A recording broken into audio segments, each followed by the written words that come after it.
Then they said Neda was still alive and living in Greece.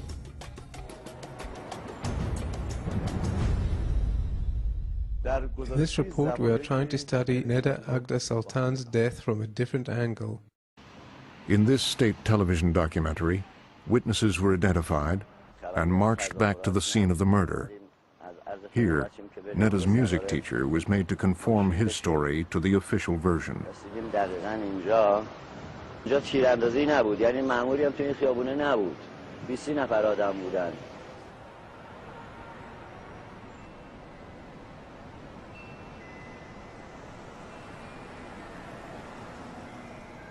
It was now up to the other key witness who had seen the Basiji at the scene to speak. Every life a moment comes that the integrity of some person would be tested. And I realized on that day that this was the moment in my life that I had to choose whether to keep myself safe or prove my integrity. Pictures of the death of Neda Sultan have appalled people around the world. The man who tried to save her has been talking about what happened. Dr. Hejazi flew to the UK and went public. Her blood was draining out of her body, and I was just putting pressure on the wounds to try to stop the bleeding. He remains the key eyewitness on the record, for which he's paid a high price. I cannot go back to Iran. I know I had received threats here, even here, anonymous threats,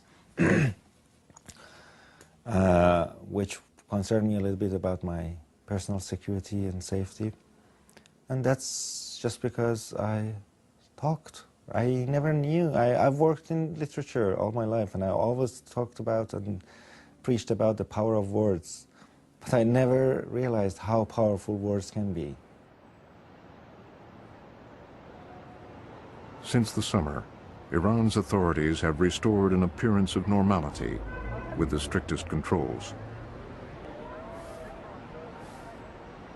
Through the fall, they televised show trials where reformist supporters were made to recant. من و افرادی که مثل من که به جناب عالی رأی داده بودیم با این اعتماد که به شما داشتیم به خیابان‌ها ریختیم.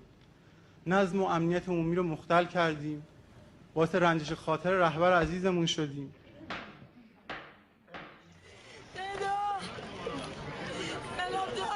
Then in October, the regime tried to script the end of Neda's story. But instead, Neda's mother made a very public stand. The government offered her financial help if she would blame Neda's death on opponents of the regime. All she had to do was to agree to call Neda a martyr for the Islamic Republic. But she refused. Neda died for her country, not so I could get a monthly income from the Martyr Foundation. If these officials say Neda was a martyr, why do they keep wiping off the word martyr, which people write in red on her gravestone?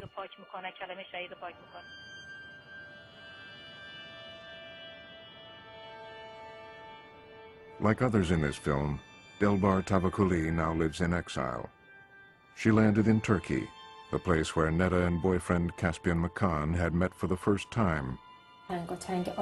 That was where they had gotten emotionally involved. But less than a year on, with all the dreams they'd had, one of them is dead, another is in prison,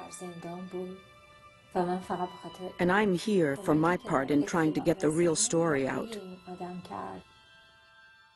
Neda loved traveling, and she traveled a lot, as much as she could anyway.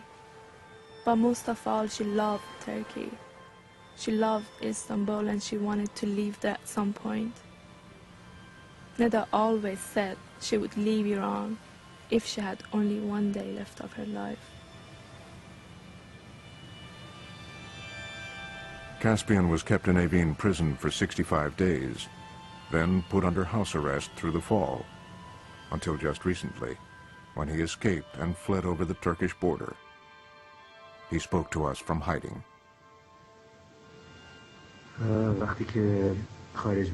When I was leaving, I was taking in everything in Tehran.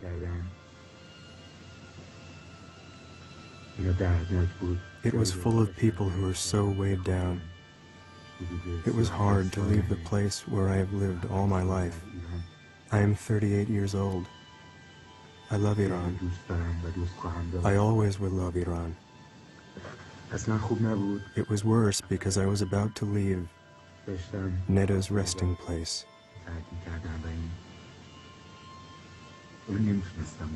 I couldn't accept Neda's death.